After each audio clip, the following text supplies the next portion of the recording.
आवागमन में रूट सब बंद हो गया। अच्छा टोल चक्का से चलते हैं। ठीक है चलो चलो आ।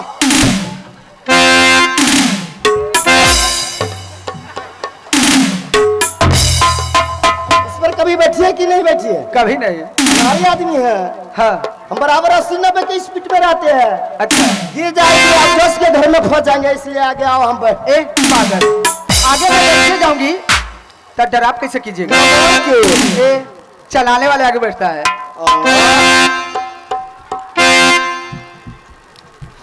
बाजी बाजी तुमको बहुत गर्म लगती है तो ये लेने जाए कि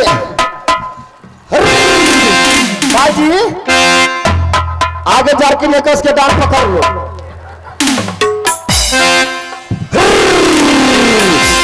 साला हम गाड़ी ड्राइव कर रहे हैं, तिलबा बंद है, तिलबा खोलेंगे उसके। कभी बाप जिंदगी में गाड़ी डराप किया हुआ कि नहीं? इस पर से बाबा ढुलो के मर गया है, बाप जिंदगी की बात कर रही है। तो बाबा जब ढुलू के मर गया है हाँ। तेल खोलना बगल में होता है, पीछे नहीं होता है। धरफड़ी में और हो गया, इसको क्या कहते हैं? मैं आपस चल जाऊंगी। ना महाराज नाराज हो जाएंगे।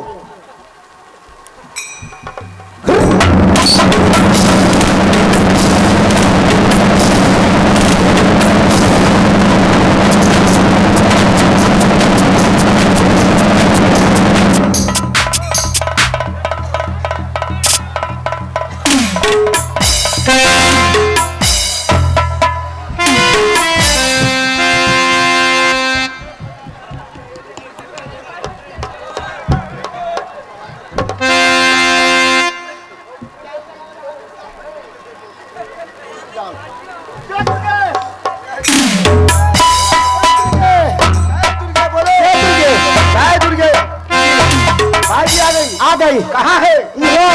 किधर है? रे उधर है। किसको? किस लिए? कैसे किधर है? तेरे उधर है। कहाँ है तुम? वहाँ जी भाई जी आ गए तो मेरे सामने खड़े करो। बाई आप ये कहिए कि बाई चली आई तो मेरे सामने उपस्थित कर।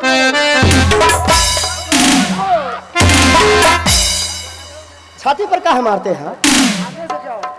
छाती पर मारने से हम न जानते हैं। छाती पर मारने से हमको सुबह में छाती कनकनाता रहता है।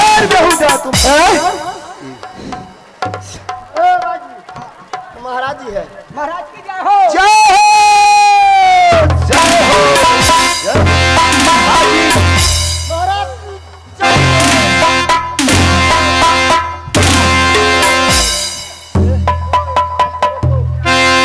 अरे बात बेहोश तुम ना बेहोश होते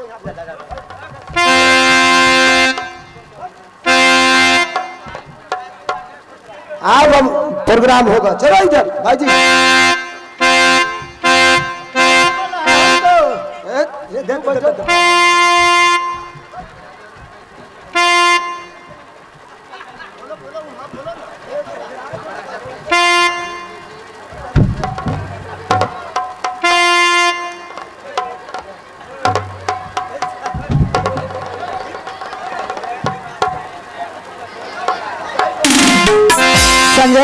संजय जी लगानपुर निवासी आपको अजय साहब खोज रहे हैं। मैं जानती हूँ। अच्छी गाना जानते हो? अलग से बात कीजिए, अलग से बात कीजिए। ये तुमको आदमी है? अपने आदमी है। अरे तुम भी बोल रहे हो, रखते हो, उसको भी रखते हो। कौन कौन रखता है? समय से किया जाता है। ओ तू समय के जानकार है? हाँ जानते हो? हाँ। अच्छा रिलेशन में क्या? साली के साली है। रिलेशन है? हाँ। ओह साली के साली है। साली के साली है। ए साली के बहन तो जानते हैं, साली को साली कैसा होता है? आप नहीं जानते हैं?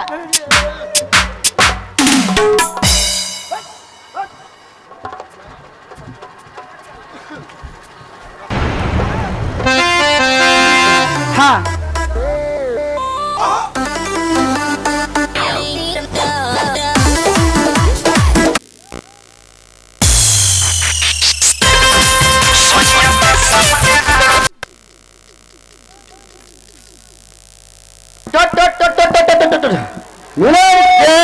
आज इसे भाई बहुत खुश किया। अच्छी बात। इसे 5 टू कपड़ा 5 न देना, इज्जत के साथ इसे विदा कर दो कि मोहब्बत का नाम रहेगा उधर का। जब तक बुध सूरज चांद रहेगा उधर का दुनिया में नाम। हाँ श्रीमान जी, इसी पर आया है रतन दूध वाला। रतन जी दूध टंकी ग्राम सोहान वासी और श्रीमान की तरफ से 51 रुपए की पुरस्कार है और मेरी पत्नी से नमस्कार है। बार बार नमस्कार करती रहेंगी। और श्रीमान जी को मैं क्या कहती हूँ, क्या हो क्या है कि नेमो सरकार देबू, नेमो सरकार देबू, कुदरी ऐसा फाड़ देबू, नेमो सरकार देबू, कुदरी ऐसा फाड़ देबू। तू मेरे पास आएगी ना, हाँ यही के गोली मार देबू। इसी पर कहती हूँ, दोस्ती करो कॉलेज वाली से, दोस्ती करो कॉलेज वाली से और प्यार करो ऑफिस वाली से। दोस्ती करो कॉलेज वाली से और प्यार करो ऑफिस वाली से, फरेश करो बगल वाली से और बोलो बोलो। अब मार खाओ घर वाली से। तेरी जवानी क्या जवानी, तेरी जवानी क्या जवानी, मिट्टी का है गुड़िया, तो बच्चा देने की बात घोकस तो हो जाएगी। अच्छा इसी बताते हो, धूप के कौन पूछता है, अच्छा। बादल में छिप जाने की बात। अच्छा, धूप के कौन पूछता है, बादल में छिप जाने की बात।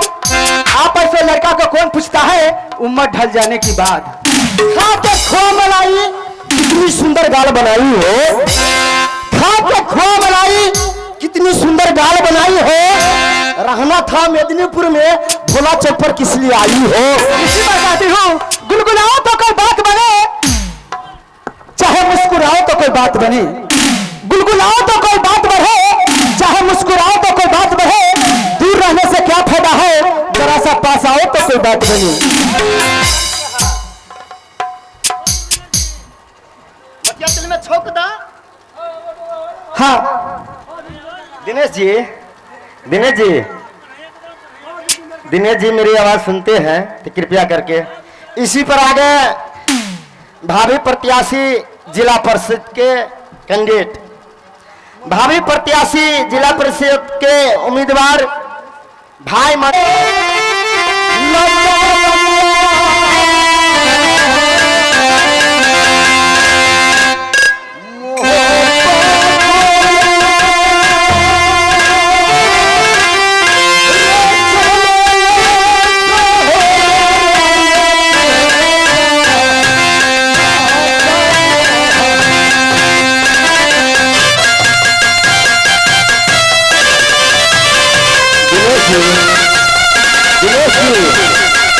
भाई सुनते हैं तो कृपया करके मैच कराने के कष्ट।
सिपाही है, आप मेन गेट पर ड्यूटी मनाओ, मैं दोनों भाई कुछ देर आराम करते हैं, उसका बाद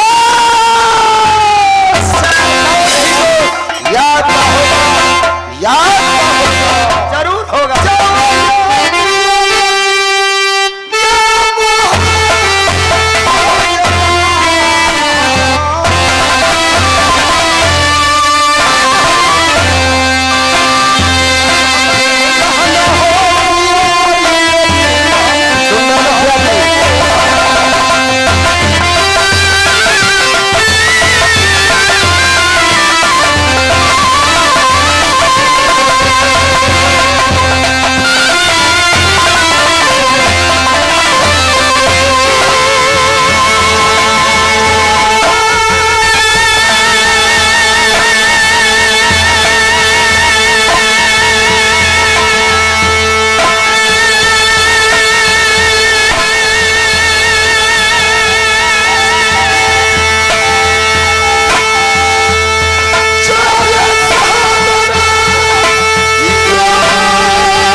समय में ड्यूटी करना, मैं ड्यूटी में लग जाता हूँ। हे बहिना,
प्रभु जी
कलयुग सादा जी, कलयुग सादा जी चंदपुरा निवासी कुलदीप जी के कहने पर से 11 रुपया से कदर किए हैं। मेरी हारी पार्टी हारी का नमन करती है और करती रहेगी।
हेलो, आदरणीय इस प्रांगण में पधारने वाले सजने से मैं हार्दिक अभिनंदन करता हूं।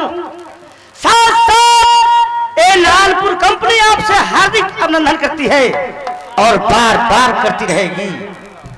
जैसे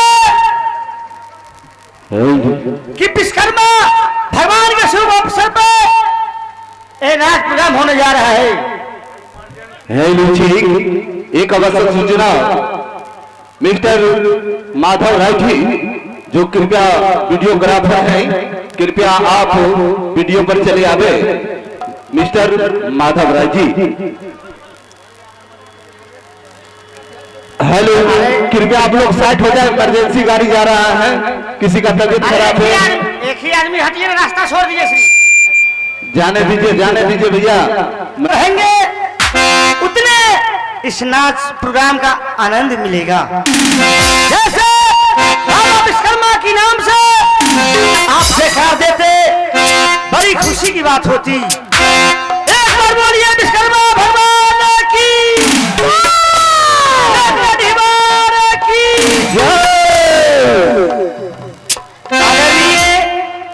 आपको सामने एक छोटा सा बालक उपस्थित है। कुछ भी इस बालक से त्रुटि हो तो त्रुटि पर ध्यान नहीं देंगे। या जैसे गोस्वामी तुलसीदास जी रामायण में लिखे हैं कि जो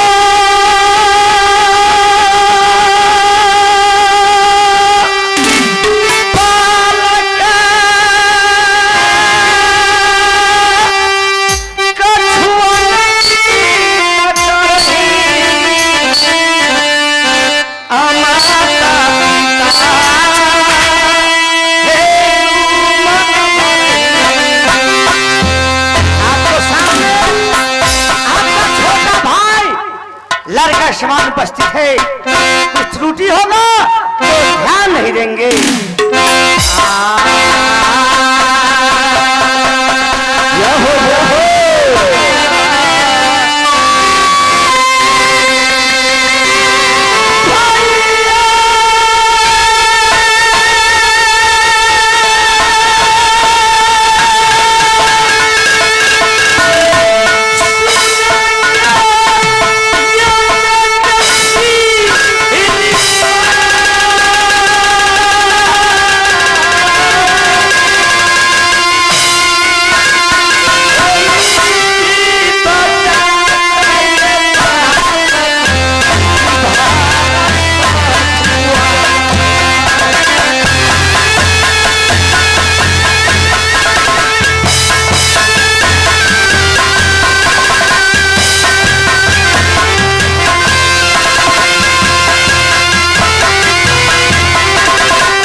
चौहान है जो आपको सामने उपस्थित है। मैं यहाँ का राजा पृथ्वी चौहान। आज मैं देख रहा हूं कि मेरा बेटा धादुल कहां गया, मैं क्या मुझे मालूम नहीं। इस समय मैं अपने सिपाही से बुलाता हूं, साथ साथ बेटा धादुल के बुलाऊंगा, हो पूछूंगा खबरिया धादुल से समा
अशोक सहनी बलहा से चल कर के आया है और पृथ्वी चौहान के रोल देखते हुए 51 रुपये से कदर किए हैं। साथ साथ मैं नमस्कार करता हूँ और हमारे कंपनी से तरफ से हार्दिक अभिनंदन करता हूँ। और मैं क्या कहता हूँ, है बाबा विश्वकर्मा, है इंद्र भगवान, हे मैया दुर्गा, हे हारता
पुत्र रवि किशन सहनी जी बलहा से चल कर क्या है, वो भी 51 रुपया से कदर किए हैं।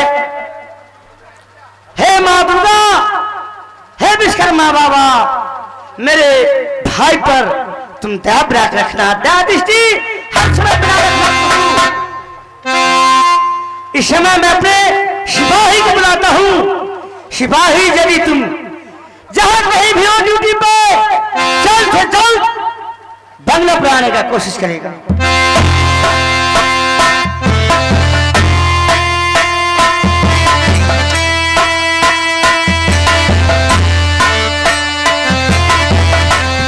फौजी कहाँ से खावा, फौजी कहाँ से खावा, दाल भात तरकारी है, दाल भात भाजी है। फौजी कहाँ से खावा, दाल भात तरकारी है।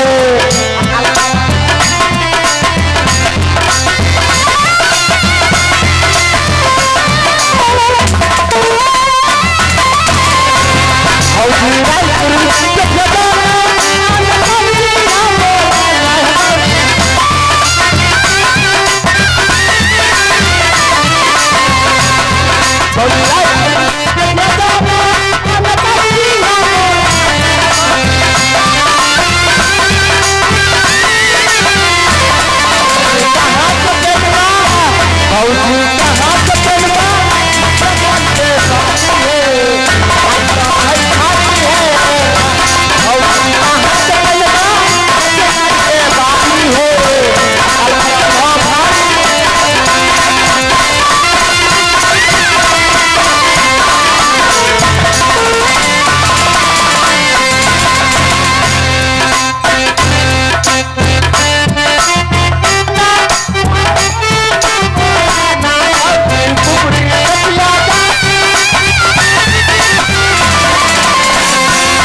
मैं याद इसलिए किया हूँ, इसलिए बेटा धाधुल अच्छा नहीं देख रहा हूँ, आएंगे चाहे बेटा धाधुल जहाँ हो।